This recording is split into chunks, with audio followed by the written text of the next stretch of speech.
não posso esquecer de agradecer ao Senhor pela vida do meu irmão que me acompanha, nosso irmão Deus, que agora, além de ser meu irmão em Cristo Jesus, foi elevado a um novo patamar. Agora ele é padrinho, porque hoje não estamos só eu e minha esposa, está eu, minha esposa e a semente. Aleluia!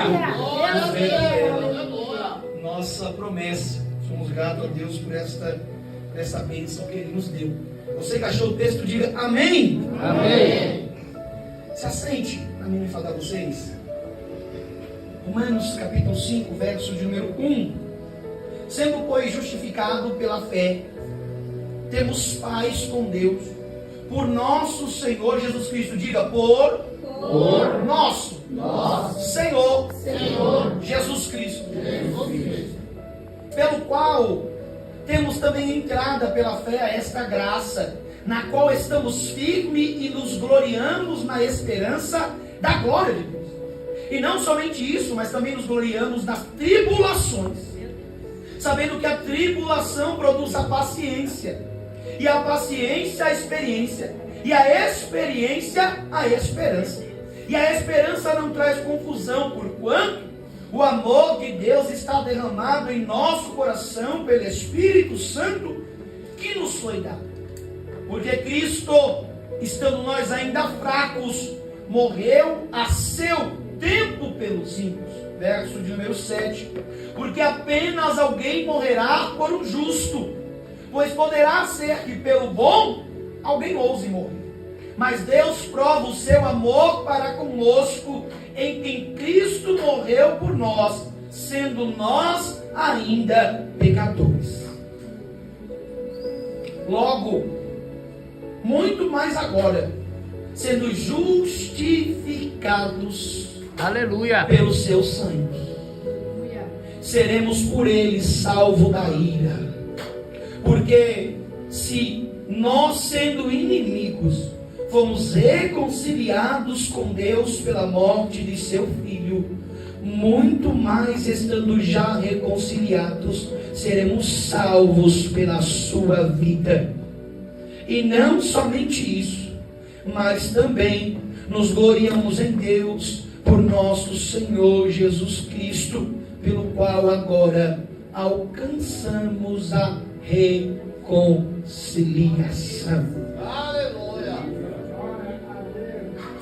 Queridos e amados irmãos, a Epístola Paulina aos Romanos, ela é de autoria do apóstolo Paulo, aquele que foi chamado pelo Senhor Jesus Cristo em Atos capítulo 9, no caminho a Damasco. Paulo esse que era perseguidor da igreja de Cristo e perseguia aqueles que adoravam ao nome do Senhor Jesus Cristo. Paulo, por ser servo, aluno de Gamaliel, um dos maiores mestres fariseus da época, vai se sentir no direito, ou melhor, no dever e na obrigação de perseguir aqueles que deturbavam a verdadeira fé, a verdadeira religião, que era a religião judaica. E vai começar a perseguir aqueles que diziam que o Nazareno ressuscitou.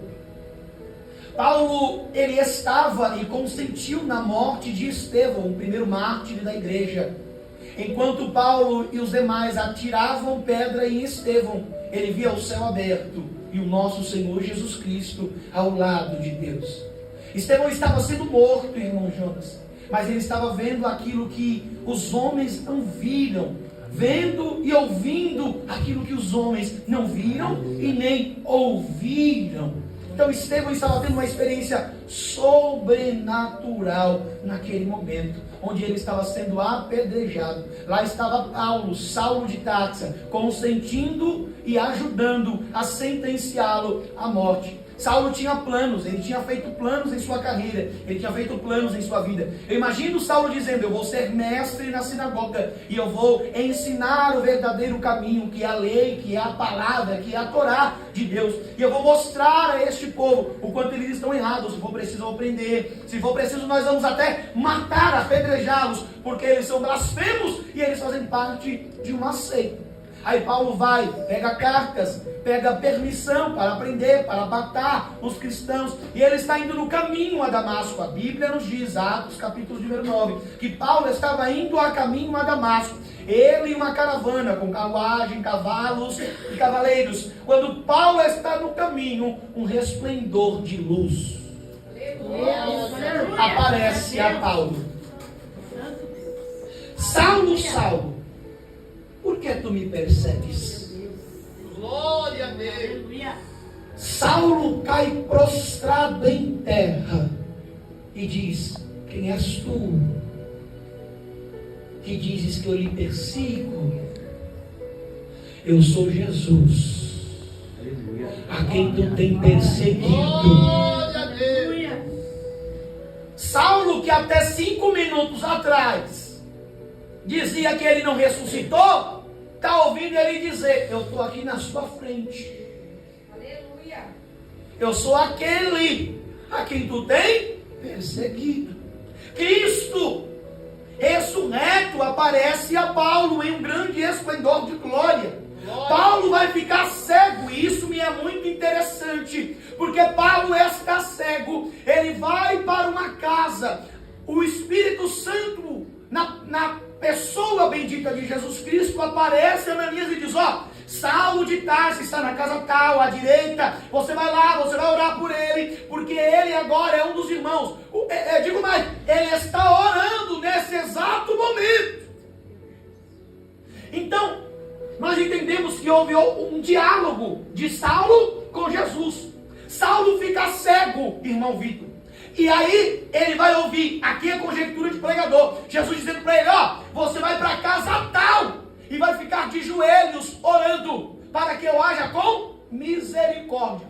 O meu servo vai até você, vai impor as mãos sobre você, e aí você vai voltar a ter a sua visão. Então eu imagino Saulo no quarto, ajoelhado, orando, dizendo: Senhor, eu estou aqui como tu mandastes. Eu não cria, eu não acreditava, eu perseguia, mas agora eu passei a crer, porque você se apresentou a mim. O Senhor está mandando eu dizer para alguém nessa noite: eu vou me apresentar a pessoas desse ambiente. Tem pessoas que pararam de crer na promessa, tem pessoas que pararam de crer que Ele ainda faz, e o Senhor está dizendo: estou marcando um encontro contigo nesta noite, irei cumprir as minhas promessas.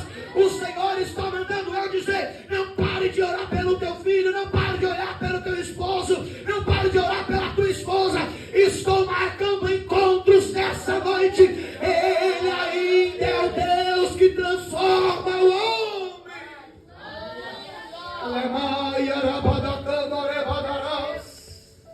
Aleluia. Saulo, ele está na casa. Ananias entra. Irmão Saulo. Vamos lá, olha aqui. Irmão Saulo, o Senhor me enviou a ti. Ué, mas não era inimigo? Não era perseguidor? Não era esse Paulo que estava indo a Damasco matar crente? Não. Agora é irmão Paulo. Aleluia. O Senhor me enviou a vós. Aí o texto nos diz que Ananias impõe a mão sobre ele e ora, e as escamas caem dos seus. Paulo achou que ele era o único que estava vendo a verdade. E a igreja de Cristo estava presa em uma mentira. Mas Paulo estava cego.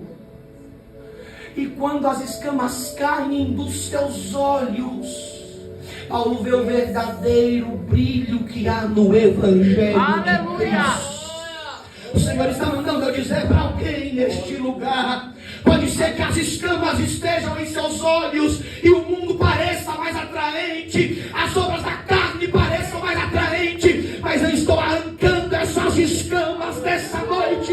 Irei mostrar para você o brilho, o valor que há no Evangelho de Cristo. Aí o mesmo Paulo, anos depois, vai dizer: toda a lei que eu conheço, eu considero como esterco, comparada ao Evangelho de Cristo Jesus.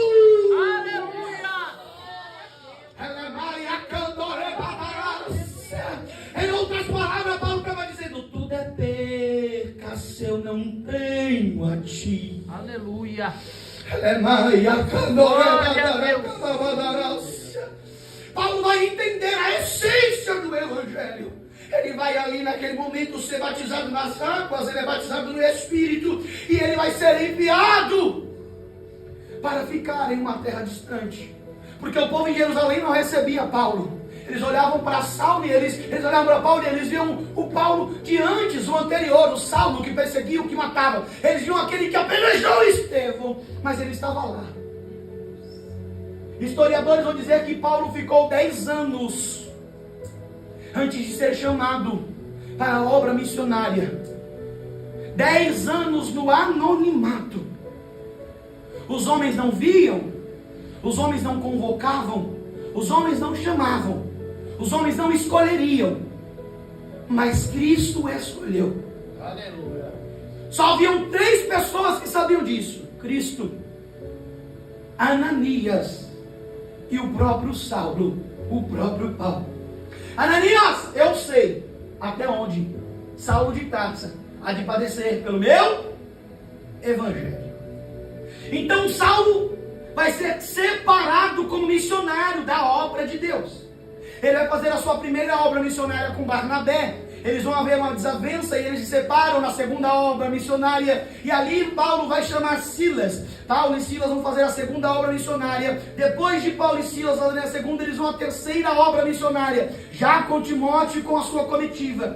Após a terceira viagem missionária de Paulo, ele vai ficar sabendo de uma igreja em Roma, que crescia, que florescia, mas que estava dividida entre aqueles que eram judeus, que criam que Cristo era suficiente, e aqueles que eram judeus, que queriam guardar a lei, que queriam viver a lei mosaica, que diziam: é bom aceitar a Cristo, mas é melhor ainda guardar o sábado. É bom aceitar a Cristo, mas é melhor ainda a circuncisão. Eles se sentiam superiores aos demais irmãos. Paulo não tinha sequer pisado na igreja em Roma até o presente momento. Mas agora Paulo está na sua terceira viagem missionária, já experimentado do Evangelho, já entendido das coisas de Deus. Ele vai fazer uma declaração madura sobre a sua compreensão do Evangelho de Cristo. Alguém vai dizer que a Epístola aos Romanos poderia ser chamada do Santo Evangelho, segundo escreveu Paulo. Paulo, ele vai escrever essa epístola aproximadamente em 56 depois de Cristo. Ele vai se apresentar a esta igreja, e além de se apresentar, ele vai apresentar o Evangelho de Cristo. Romanos capítulo número 1, versos número 1. Paulo, servo de Jesus Cristo, chamado para o apostolado, separado para o Evangelho, o qual antes havia prometido pelos seus profetas nas santas Escrituras. Paulo, ele já começa deixando claro: olha, eu sou apóstolo, fui chamado para o Evangelho de Deus. Evangelho esse que não é de agora. Evangelho esse que não começou aqui. Evangelho esse que vem de muito tempo. Ele havia sido prometido pelos seus profetas nas sagradas Escrituras. Paulo, ele sabia o público com quem ele falaria, judeus. Então ele falou: não, a Torá que vocês tanto defendem, apontam para ele. Eu vou repetir isso aqui nessa noite. A Torá que vocês tanto defendem, aponta para ele. Aleluia. Verso número 3. Acerca de seu filho, que nasceu da descendência de Davi segundo a carne, declarado filho de Deus em poder, segundo o Espírito de santificação pela ressurreição dos mortos. Jesus Cristo, nosso Senhor, pelo qual recebemos a graça e o apostolado para a obediência da fé entre todas as gentes pelo seu nome.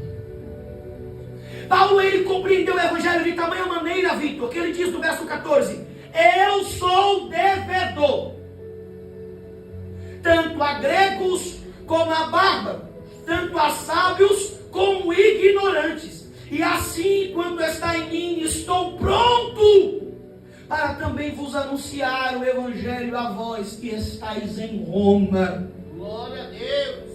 Paulo, ele sente que ele está em débito com Cristo.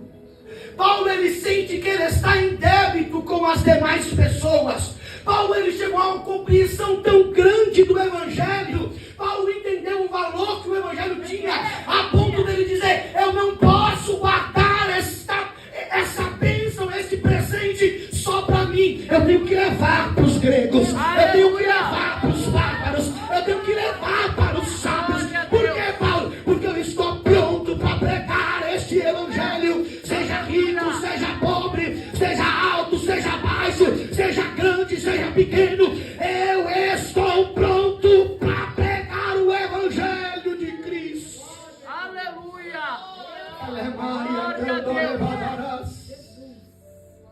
Charles Spurgeon, em uma de suas muitas pregações, ele disse: se você diz que está indo ao céu, mas não tem o desejo, o anseio de levar ninguém ao céu, se preocupe, pois você não está indo para lá. Jeremias, profeta do Antigo Testamento, ele queria parar, ele queria desistir, Jonas, ele queria abandonar tudo. Aí ele ora: e Deus, não foi você que me chamou, não foi você que disse que faria em minha vida. Eu vou abandonar a chamada, eu não vou profetizar mais, eu não vou mais falar do teu nome. Mas Senhor, eu não consigo. Toda vez que eu penso em parar, tem um fogo cerrado em meus ossos que não me dá descanso. Tem um fogo cerrado em meus ossos que não me dá descanso. O Senhor está mandando dizer para quem nessa noite: estou reavivando a chama que há dentro de ti. Vai voltar a pregar, vai voltar a cantar, vai voltar a falar em línguas. Receba poder de Deus. Aleluia.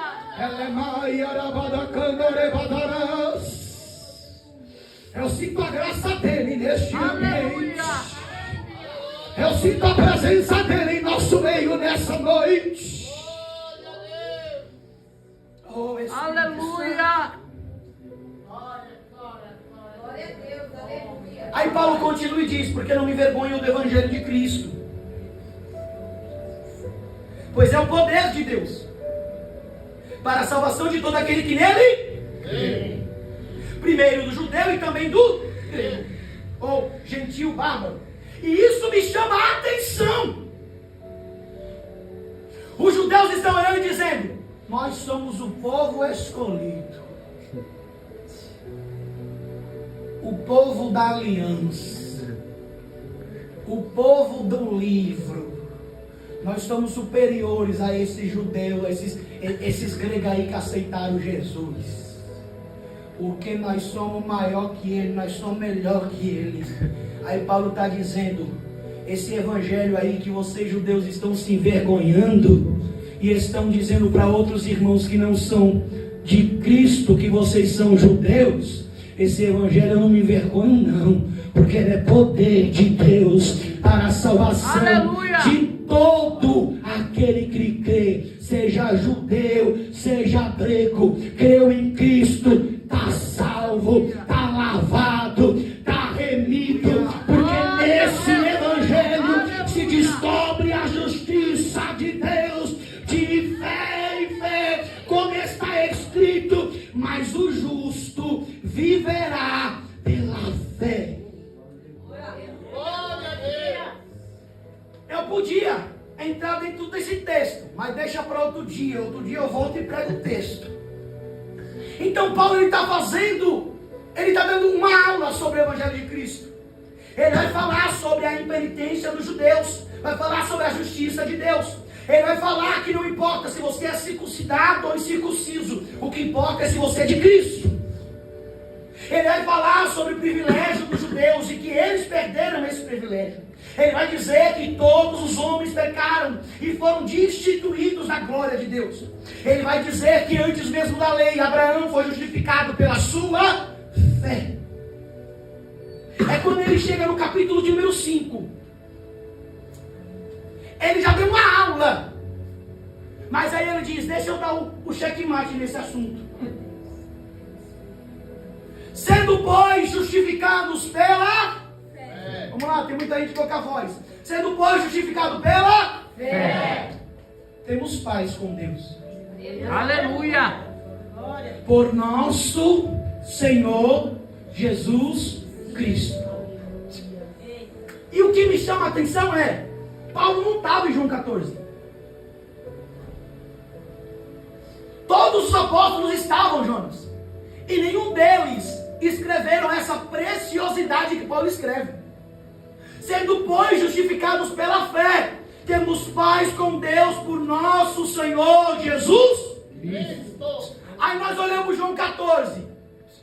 Não se turbe o vosso coração. Credes em Deus. Credes também em mim. Na casa de meu pai há muitas moradas.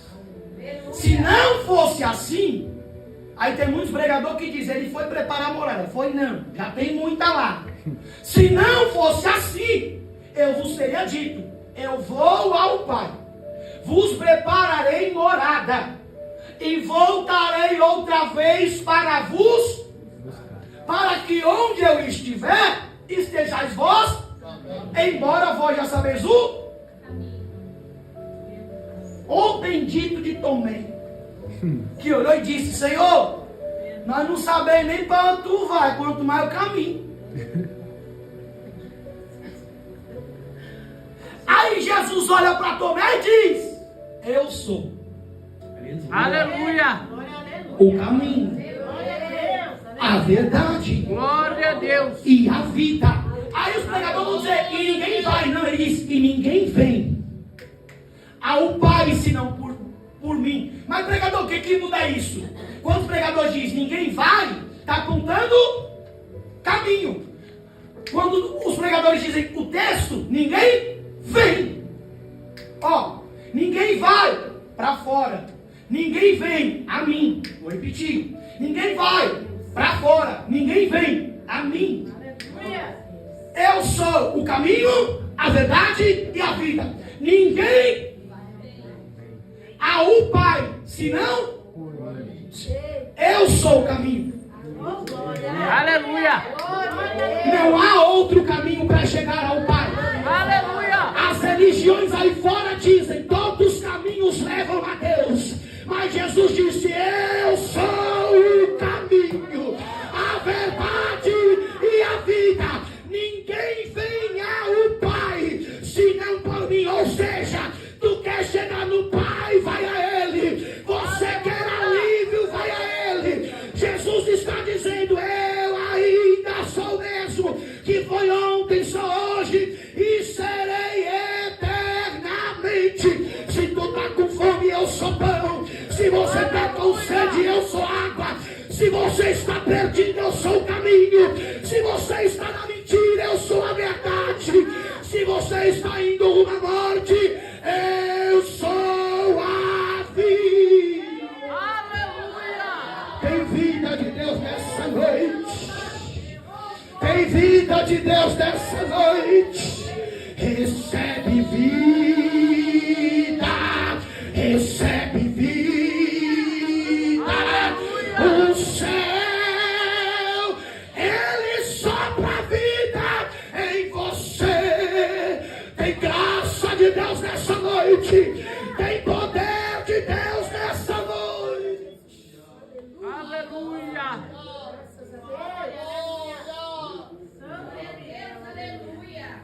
Isaías há muito tempo escreveu dizendo, os vossos pecados fazem separação entre Deus e o homem. Aí Paulo escreve e diz, sendo pois justificado pela fé, temos paz com Deus. Mas não é uma paz porque nós queremos, não. Eu vou explicar. Me ajuda aqui, Deus. Eu tô brigado com o irmão Jonas.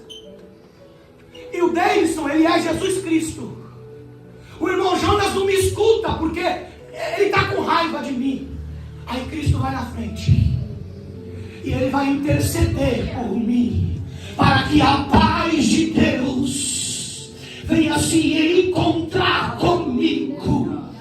O inimigo queria colocar barreira, o nosso pecado queria nos afastar de Deus. O inimigo vem e diz: você pecou, você caiu, você falhou.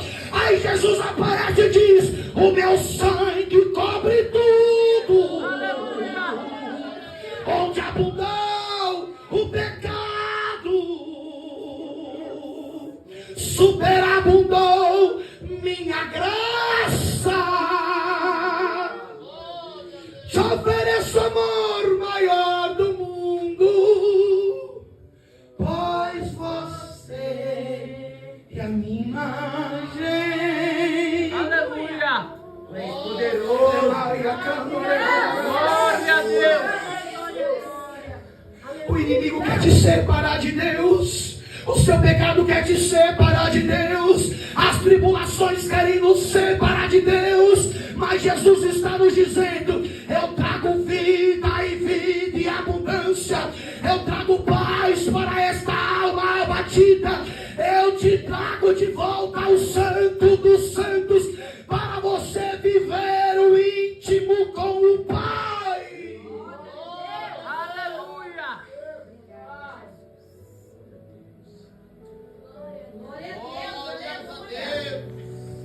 E não somente isso, mas também nos gloriamos nas tribulações, sabendo que a tribulação produz a paciência, e a paciência a experiência, e a experiência a esperança. E a esperança não traz confusão. Sabe qual é o problema? O problema é quando nós colocamos a nossa esperança em todos os outros lugares. O problema é quando nós nos distanciamos daquele que nos traz a paz, que excede todo o entendimento. Eu não sei como você entrou aqui nessa noite, eu não sei pelo que você tem passado, eu não sei qual é a sua guerra, eu não sei qual é a sua luta, mas eu quero te dizer que essa tribulação está produzindo paciência, essa paciência está produzindo experiência, e a experiência vai te trazer a esperança de que Cristo está trabalhando ao meu e ao teu favor. Eu não sei o que você tem passado, assim como você não sabe o que eu tenho passado, mas uma coisa eu sei: nós somos peregrinos em terras estrangeiras. A nossa morada não é aqui, a nossa morada é no céu. É por isso que a juventude louvou: só entra no céu. Aleluia. Quem aqui for fiel, santificação pra morar. Só entra no céu quem aqui for fiel. Vigiai e orai, que o noivo logo vem. Eu não sei qual é a tua guerra, eu não sei qual é a tua luta, mas continua esperante, continua com a sua esperança em Cristo Jesus.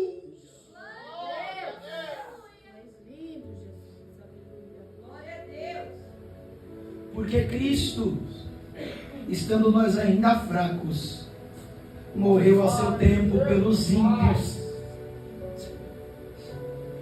Porque apenas alguém morrerá por um justo. Pensa comigo. Pode ser que alguém queira ou ouse morrer por um homem bom. Sim ou não? Sim. Mas quem aqui morreria por um estrupador? Quem aqui morreria por um homicida?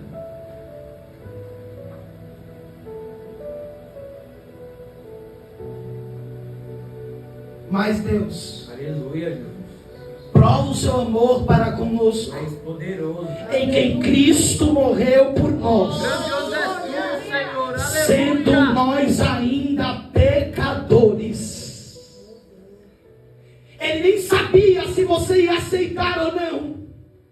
Ele nem sabia se você ia levantar a sua mão para viver com ele o resto de sua vida. Mas mesmo assim ele tomou o patíbulo da tua cruz.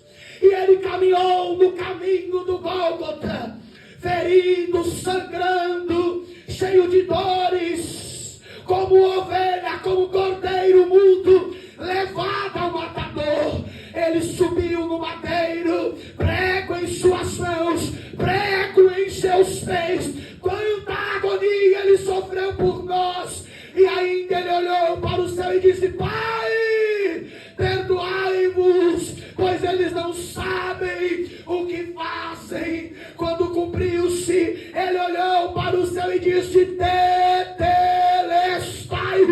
divina paca. O véu do templo se rasgou de alto a baixo, em um convite claro: vem para o Santo dos Santos, entre na presença do Senhor, através do sangue de Cristo Jesus. Aleluia!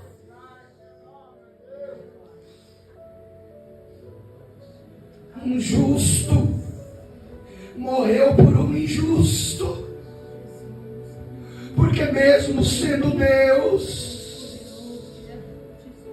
ele não usurpou ser Deus. Aleluia.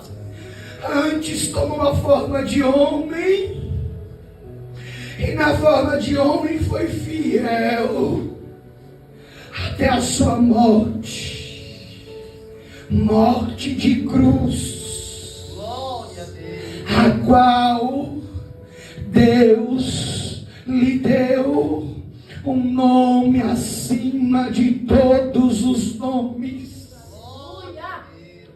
o qual importa que todo joelho se dobrará e toda língua confessará que Jesus é o Senhor dos senhores. Não importa se vai ser em vida ou no julgamento final, mas você vai se ajoelhar e vai confessar que Ele é o Senhor dos senhores.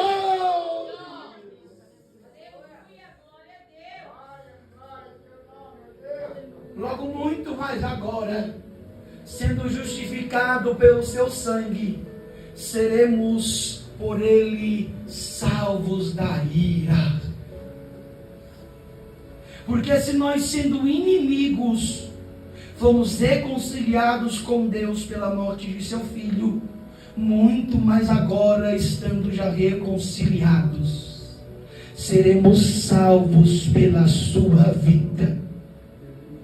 Se eu pudesse dar um tema a essa mensagem, seria justificados por Cristo. Aleluia. Aleluia! Eu e você não tínhamos poder. Eu e você estávamos presos, arredados no pecado. Quem me vê pregando não imagina o quanto eu era distante de Deus. Eu fazia o que minha carne desejava. Eu vivia absolutamente longe da presença dele. E eu achava que aquilo era liberdade. Até o dia que ele me encontrou e me fez livre verdadeiramente. E aí eu fui reconciliado com Deus pelo sangue de Jesus. Ele me chamou para falar do seu amor. E hoje eu posso dizer que eu sou livre. Deus seja louvado. Aleluia, Jesus.